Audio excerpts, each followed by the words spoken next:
Hey everybody, welcome to another video of Beginner's Barbecue, or as we like to call it, 3BQ. Today this video is going to be talking about mods and things we've done to our Old Country Wrangler to get it to perform just a little bit better. So we're here at the store to pick some stuff up, so why don't you come along?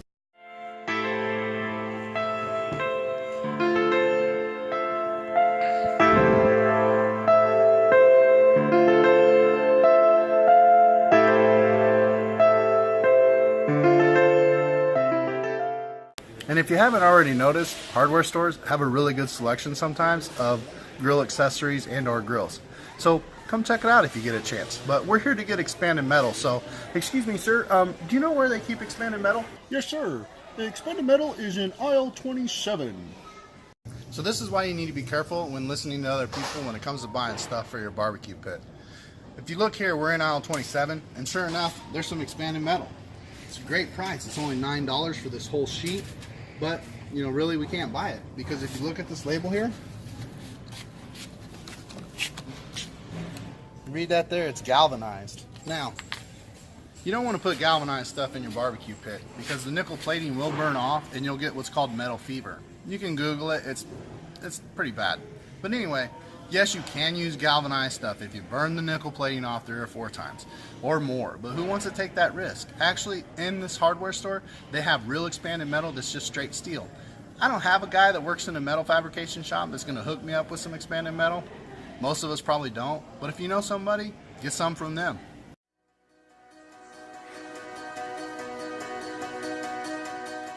Here we are in another section of the store, and we actually found the proper expanded metal. This is what you want to use in your barbecue pit, like if your grate starts to go away or if things are rusting out. Just get some of this stuff here. It's even labeled safe to use in your barbecue pit. Make sure it's not galvanized, and you can create whatever you want out of this to help modify your pit. One of the most common issues across all barbecue pits is leakage of smoke and or heat around the door or the flanges. And there's several different things you can buy sealant wise. Some people use RTV silicone, or they go with a gasket sealant like this, kind of like what we did. Now we went with a little bit of cheaper stuff here. It's a black color. I preferred this over the lava lock look that has the silver look to it. This does have the lava lock adhesive on the back, so kind of wanted to stick with that stuff there. But all we did was, it's pretty simple to put this stuff on. You just take rubbing alcohol and you clean the surface where you're going to want to adhere the gasket sealant. And I just took a cotton ball, put rubbing alcohol on it, and then just clean this area real good. Made sure all the soot and buildup was cleaned off of it. And if you'll notice up here, I don't know if you can see that, but it's really, I had a really huge gap right here. So all I did was I just put a double layer of that sealant on there, and it seems to be working really fine. Most people I've seen will take and they'll put another layer of the sealant here on the lid on this flange. I chose not to do that because I'm afraid over time that this area here will start coming loose, and then it'll start flapping, and that would just drive me nuts. So here I just have gravity and the weight of the door working for me to really hold that sealant on really good. Another thing we did was we created our own drip pan. Now I know these things aren't very expensive. You can buy one at Home Depot for, I think they're around $5, but nothing's better than free. So all we did was we just took an old pineapple can that we had already eaten, and I took the label off of it, drilled a couple holes in here, and made a hanger out of baling wire. Baling wire? Yeah, baling wire. Baling wire. It's like duct tape for cowboys. The next thing we did was, in this Old Country Wrangler, it came with a flat pan like this to catch the ashes in. I'm not sure what this is called, probably an ash pan or something like that. But I wasn't really impressed with the amount of holes in it.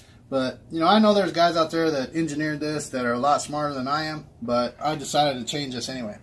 What I did was I took this searing grate. Now, some people use this to sear their steaks or something like that, but me personally, I will never ever use this searing plate to sear my steaks. I got a gas grill for that.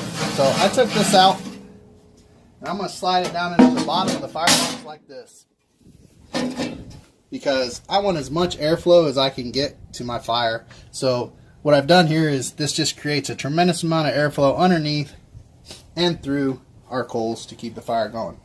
So rather than spend money on tuning plates, Old Country sends us one for free. What I'm going to do is I'm just going to pull this grate out here. We're going to slide this in here. Probably kind of hard to see that with as dark as it is. But I'm going to butt it right up against that flange there. And now the next thing to do is a biscuit test and see where our hot spots are now that we've made that change to our pit. Earlier when we were at the store, we went ahead and we picked up some expanded metal. What I did was just cut it and we created this little, box here for our firebox. What we'll do is we'll just stack wood in here. That'll help us maintain a fire. Now, you can use baling wire to help hold this together, but you don't have to. One of the other things we did was we created our own salt and pepper shaker. Now, I posted this on my social media sites and actually got quite a bit of backlash for this. I know that Ball, the people that make these mason jars, make their own lid that has their own shaker. I know you can use like an older empty canister that you bought from the store, but I like to be creative. I want to make my own. So what we did is we just took a mason jar and the lid, a drill, and we drilled our own little holes in the top of the mason jar lid. Now, not everybody has mason jars laying around unless you live in Kentucky. So what we did is everybody has a pickle jar laying around, and you could use this for the same purposes. Just drill the holes in there that you want and use that to create your own personal shaker. And also remember, when you do drill out the mason jar, the lid of the pickle jar, whatever you choose to use, you want to make sure you get rid of the metal shavings. The last thing you want is to sprinkle metal shavings on your brisket or your turkey.